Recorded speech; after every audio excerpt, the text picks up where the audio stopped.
What's up, guys? I've got kind of an unusual video for you today, and today I'm just going to be explaining why I really hate Python with a perfect example. So I've been using Python a lot at work, and this has been kind of brewing in my head for a while. Like every day I hit some frustration with Python, mostly coming from the fact partly coming from the fact that it's not Rust. I prefer to write Rust. But a deeper issue than it just not being Rust is that it's not compiled and it doesn't really use types correctly. And today my frustration has boiled over into this video, and I also have a small reproducible example for you. So today at work, I am trying to debug some failing tests for some of our code. This is also a great example because it's not a problem with anybody's code, except for mine that I wrote. I'm just trying to print out some debugging information so I can fix a failing test.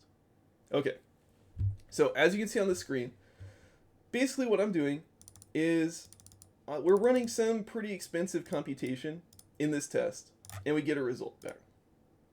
Okay, so my first problem is actually an Emacs problem. At least you could think of it that way. This result, when I just say print result, all comes out on one line, and it has a lot of subcomponents. And Emacs, even though it's had some great improvements in long line handling in recent years, if you give it a really long line, especially in a compilation mode buffer, as I've noticed, it still causes problems. Like it'll freeze the whole thing. The compilation will take forever to finish, stuff like that. So anyway, I just wanted to dump it to a file. So my first thought is like, okay, this stuff, this expensive computation actually relates to a server. So I'm retrieving data from a server, potentially in JSON format to begin with.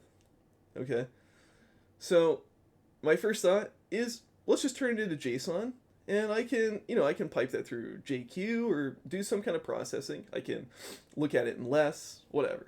Something that's not the Emacs compilation buffer. So you can see here my 4 attempts. And I should note here at the beginning, this computation, running the test, takes about 3 minutes. Okay, so let's not even get started on how slow Python is or anything like that. I've just mentioned it, but we won't dive deep into that. But it takes 3 minutes, okay? And the test is failing. So every time I wait 3 minutes, the test fails. No problem. So I try opening a temp file, as out. My first attempt. Of course, I'm missing import JSON in this file. Just know it's there. I try JSON dump. I'm not even sure if these arguments are in the right order. They were in the right order the first time. But I call JSON dump. I try to pretty print it. Okay, it's going to look great. So I sit there. I wait 3 minutes. Error. Result is not JSON serializable. Okay, I've run into this before. It's like, okay, the result itself is not JSON serializable. But if you loop over the results, and I can call .json on the results. Okay, so second attempt. We're just going to try writing this. I wait 3 minutes. Error. One of the fields on result is not JSON serializable. So Python actually tries to serialize the result. It does have a JSON method. I didn't make this. I didn't just call a non-existent method. It calls the method. One of the fields can't be serialized. Okay, failure number 2. We're 6 minutes in. My third attempt, just my fault. Okay, I didn't realize, or I forgot that the argument to write has to be a string. All right, I called out.write with the result itself. Error. 3 minutes later. The argument has to be a string. Okay, thank you, Mr. Python. And finally, I get it right. Out.write with an F string. Probably I don't need the F string. I can just call it like dot string or dot display or whatever you're supposed to call.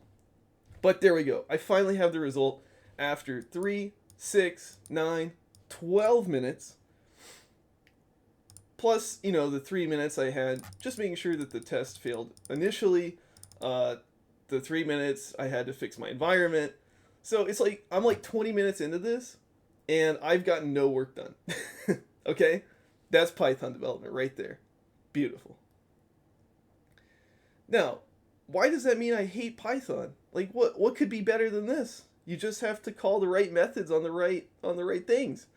Well, what really bothers me about this is that in Rust, the compiler would tell me. In fact, my LSP would tell me immediately when I wrote this. It would tell me, hey, you can't call json.dump with result because result is not serialized. Of course we'd be using surd if we were in Rust. So it would say, the arguments to surd JSON toString pretty have to be serializable and result is not. It would have told me that. I would have saved 3 minutes waiting for this. If I made it to this, I would have tried this next. And I would have said result.json. And it still would have told me result is not serializable. First of all, there wouldn't have been this distinction at all. But even disregarding that, it would have told me the same thing here. Result's not serializable because its field is not serializable. And if it were my type, I could go fix it. And then same thing in both of these cases, right? Like I never would have actually run this code, and I certainly wouldn't have waited 3 minutes unless it took Rust 3 minutes to compile. Now that is one argument that might be true. It could have taken Rust 3 minutes to compile it, so I could have still waited 3 minutes. But barring compilation times, I would never have even run these pieces of code and had to wait for them to fail. So I guess I just hate not just Python, but any dynamically typed language or, you know, just dynamic languages in general. Just, I want to know that the types work before I run the code. Okay. So that's a pretty serious rant. You guys might never see this video.